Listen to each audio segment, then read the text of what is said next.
My brother's 2 sons somehow turned out to be alt-right conservatives. They literally say they're better than black people and are more deserving of going to college. My brother told them if they can't recognize their privilege, then they can figure out how to pay for college. We have a 39 male OP, a 45 male brother, and a 16 male and 14 male 2 sons. So they're not even past the age of 18. Originally posted to r/relationship advice on October 21st, 2020. Okay, so for reference, this is like balls deep into COVID, probably when all the Black Lives Matter stuff is happening as well. My brother doesn't use Reddit, so I thought I'd try and get some advice for him. These kids were always a bit odd and awkward, but we always just chop that up to being kids. We are all very close. I see them about twice a week. I live in Oakland and they live about 10 minutes east of Oakland, which is a very white suburb. The boys said there's 5 black people at their school and they were all recruited to play sports there, and they both play football and are teammates with a few of them. But it's not like we live in the South or anything. I'm making a mental note here on that. They literally repeat shit you see on 4chan, are all about QAnon, and start arguments anytime they can. Bro, if they're down the 4chan QAnon rabbit hole, they might be gone. I remember being a teenage boy and loved pushing buttons, but they will say the most misogynistic, homophobic, racist stuff, and then when I try to talk to them about it, they call me a liberal snowflake. I try to approach it by asking questions and guiding their thought process, saying, how would you feel if XYZ? And they say, I wouldn't care because I would just work hard, or I wouldn't whine about it. I've obviously talked to my brother about this privately, and he's just at his wit's end. I suggested he force them to volunteer in Oakland or something like that and try to show them how normal people of less privilege are. I've always thought if you get exposed to the group you're adverse to, you'll realize how similar you both are. My brother finally snapped and asked them why they get to go to college and not all the kids at Oakland Tech, and they literally said they're better than them, and it's proven to be such. And they deserve to go to college more because affirmative action is bullshit. Mind you, they both get mostly C's and a few B's. It's always the motherfuckers who don't actually get good grades, who talking shit about multicultural scholarships and shit like that. My brother acted out of impulse and told them they can find their own way to pay for college, but is sticking to his guns, and now the boys won't talk to him and have told me they blame black people for getting their dad to think this way.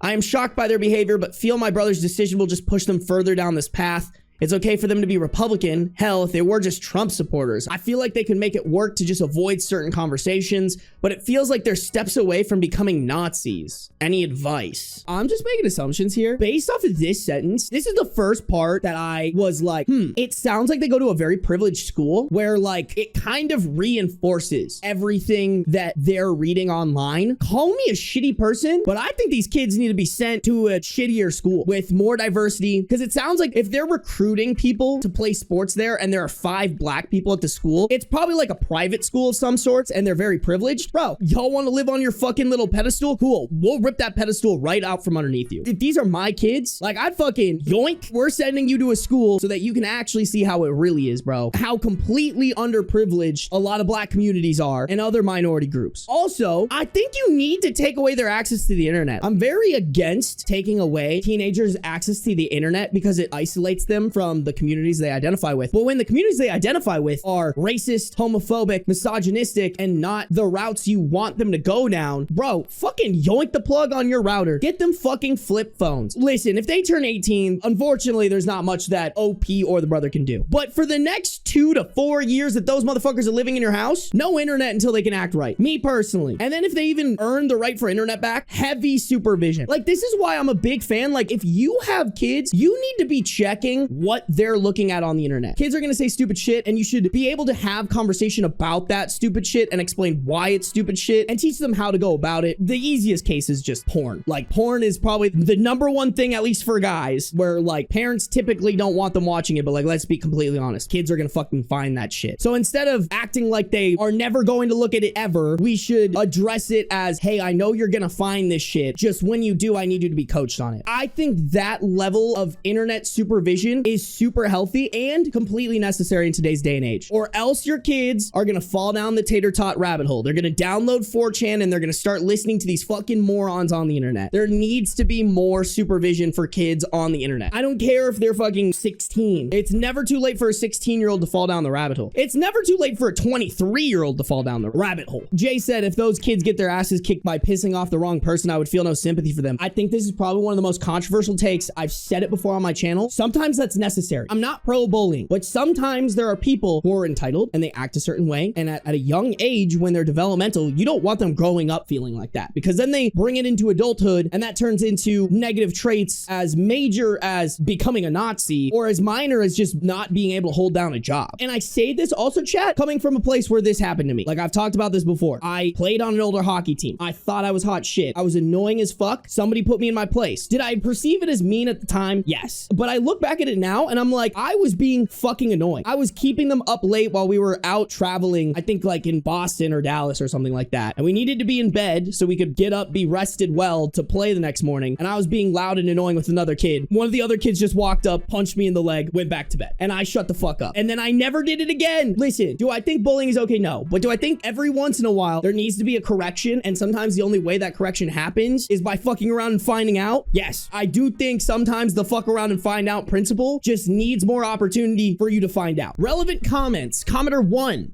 Tell your brother that he is the man. These kids will get a firm reality check in their coming years if they don't check their outlook on life and society. Sounds like they are headed down a destructive path and fast. They are 16 and 14. They need their dad and will soon be begging for his help if he himself doesn't budge. If he does, they know they can get away with this bullshit. Tell him to stand his ground.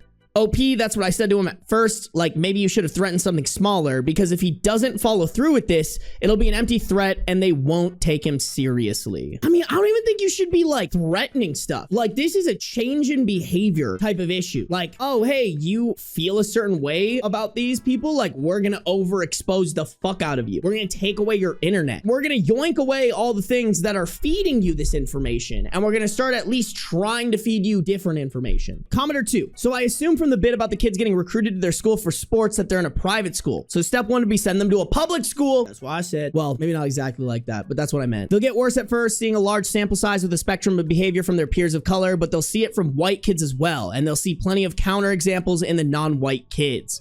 Eventually, there will be so many exceptions to their standard view that it will hollow out like a Swiss cheese of racist naivete. Step 2 is no more allowances, cars, luxuries, whatever else he is giving them. They want to earn and be better than others? Cool. Go get shit jobs and fast food. The best route would be work under managers who are not white. I think this is better than volunteering, because when you volunteer with disadvantaged communities, it's challenging not to look down on them and reinforce the views they have. I like that shit. I actually do like that a lot. It's like, all right, bitch, you think you're better? Cool, show me. Actually, those are steps 2 and 3. Step 1 is to cut them off from the internet. Bro, this is me. Surprise, I'm this guy. This is me 5 years later, but wearing a catsuit. Trade in the smartphones for flip phones. Parental controls on the computers, and move any computers out of their bedrooms. He needs to treat this like you treat a 10-year-old who's been caught with internet porn. As for college, if they want to go, they should pay their own way. That means debt, work during school, and a higher DTI ratio after graduating.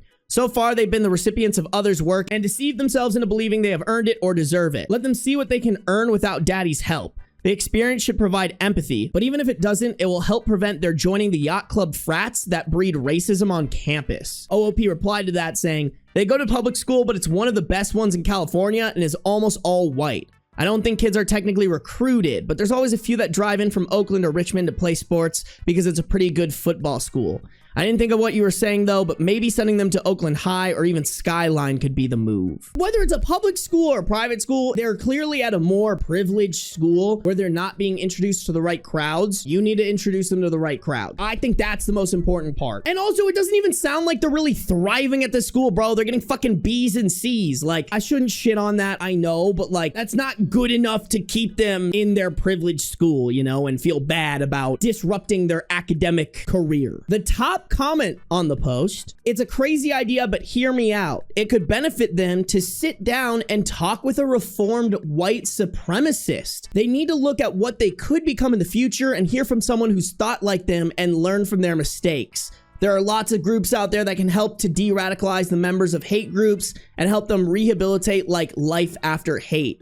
If you can find one of these organizations, reach out and see if they can help you with the situation. I really wish you the best of luck. All right. Okay. I mean, I still think all this stuff is super necessary too, but I think this is a good first step. Let them hear it firsthand, because all they're hearing is their little fucking echo chamber. Yo, I kind of just want to hop to the update. I feel like we've heard and given everything that we can about what we think OP and the brothers should do. I think we just got to see, like, what the fuck did y'all do, you know? Update October 26, 2025 days later. Okay, so not a ton of time for progress, but let's see where this goes. This is an interesting situation for me to be in because they are family and very close, but it is obviously my brother's and his wife's decision, and I'm just here to support it. I showed them every comment, and we were just talking about everything in their backyard Thursday night. I was surprised by my brother saying, I'm not backing down, but we need to make sure they don't feel completely cut off. We need to treat them normally, tell them we love them, reinforce positive behavior, eat dinners as a family, etc., etc. There were a few comments suggesting that punishment will only reinforce their belief that they are victims of this situation, and we discussed how important it is for them to still feel loved and supported. And then we decided I would take them backpacking just to get some space between them and their parents. I don't think that's gonna do anything. I just really don't, bro. Like, what? Did you not love and support them up until this point to where they're white supremacists? What do you mean? Like, clearly the love and support that you have been showing isn't fucking good. It feels like, oh yes, we just got so much good information from the internet. We're not gonna fucking do any of it. What do you fucking mean, bro? You're gonna take them backpacking. I didn't have any big speech or anything planned. I wanted to go into it letting them initiate the conversation and me just listening and asking questions, so that's what I did. We did a 2-night trip up in Tahoe along the PCT. It was nice enough weather-wise, but we got really cold Friday night. Luckily, we were able to stumble upon one of the Sierra Club huts, so we had great shelter. But I think it toughened them up a little bit, and I was pleasantly surprised by their resilience. The boys were really grumpy and didn't talk at all on the drive up, and it was pretty quiet for the first mile or so, and then they just started talking. The younger one just said, "Do you really think Dad was being serious?" And I just responded, "I'm not entirely sure, but ultimately it's up to him. Why do you ask? Do you think that's fair?" They started complaining about how it wasn't fair, and how he's just been tricked by the leftist media, and I just kept asking them why they thought that, and was trying just to get them to say the stuff they were thinking out loud, with hopes that they would hear how crazy it sounds. We got to the lake on day 2, and it was a much better day. They really felt like the kids I watched growing up, and they started reminiscing over past family trips and school before COVID. We talked about sports, girls, everything. I was careful, but I tried to thread in points about racism and privilege to what they were talking about, like with their black teammates on the football team. And I asked them what they had to go through at their school and what they've overcome. Turns out one of the kids has gone through some major shit that he shared with the football team, and I honestly feel like I got them to empathize. We talked about politics too, and I stressed to them that there's nothing wrong with being Republican, but you have to form your own ideas about things instead of repeating what talking heads say. I asked them about their social studies classes, and it really feels like they're trying to be contrarians because they love to argue. And they said that they get into arguments all the time in class. All in all, I just wanted them to feel like they weren't being abandoned, and my goal was just to listen, because it was my fear that they felt they weren't being heard and would then lash out. We got home yesterday afternoon and their parents made them a big lunch, and we all ate together, talked about the trip, and laughed together. Toward the end of the meal, their dad got more serious and talked about last week. He said something to the tune of, "I want you to know that we love you very much and always will. We're proud of so many things that you have done, but we need to be clear that this racist and hateful behavior is not okay."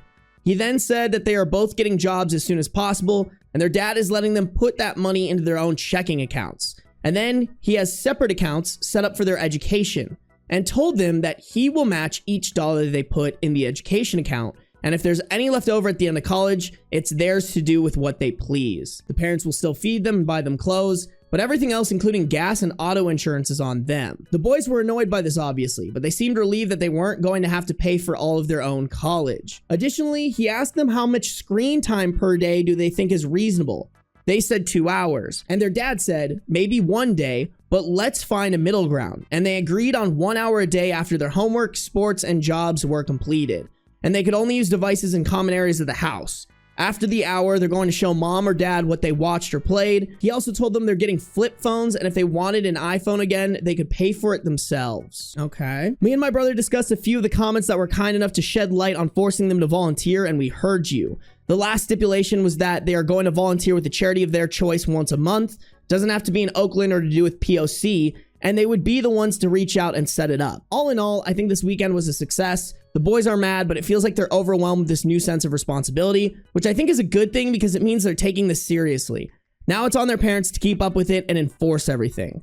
We were asking around to see if any of our friends know a reformed racist person to talk to them, but I think we might wait to see how this plays out a little bit. Thank you to everyone for your support and advice. I might make another update in a few months to let you know how all this goes. I mean, not bad. I feel like the only good part about this, like really good part, is that they now have more responsibilities in terms of getting jobs and paying for stuff themselves and saving up for their own college. I'm still not a huge fan about the screen time thing because I still feel like they can hide everything. Like, it's like, go on your screen for an hour and then show us what you watched. If they really wanted to, they could just not show you everything that they've been watching. Like, they could fake it. They could just pull up like one of their favorite YouTubers or streamers and be like, oh, I watched this. It's just a silly little video. Hee hee. I don't know. I also really think they should have had the kids talk to a reformed racist before all of that. Because now I also feel like as much as they need this wake up call, they can still be like, oh, my dad just is taking away our money because he's brainwashed by the leftist media. Like, they could say the exact same thing about all the things that they're doing right now. I don't know. I think talking to someone first and then establishing everything, like, that's the order of operations for me in my head. I'm sad there's no update. What, these kids are now like 21 and 19? Like, what happened to them, you know? I guess we'll never know, chat. Dragon said that was kind of lame. Yeah, bro. Like, you just told us that you were raising white supremacists and your answer was, we need to make them feel loved still. I'm sorry, but the kitty gloves needed to come off the second they were like saying racist shit, because clearly the love and support you've been showing them has not led them down the right path. Now we got to put on the big kid gloves. You know what I'm saying? No more, oh, it's okay that you're racist and misogynistic, we still love you. Like, now it's time to be like, hey bro, if this continues, you're gonna be a fucking loser. You're going down the wrong paths. I want to be very clear. I'm blaming the parents too, by the way. I think as a parent, you need to be very on top of this. Like, this has probably been something that's been going on for a while and that you saw signs to and just ignored until now it's a big fucking snowball that's rolling 100 miles per hour down the hill and getting bigger. Like, I almost need OP to kind of be like, hey brother, you fucked up here. As much as like it's bad that these kids went down this path, they wouldn't have gone down that path if the parents had been more on top of what their kids were seeing on social media.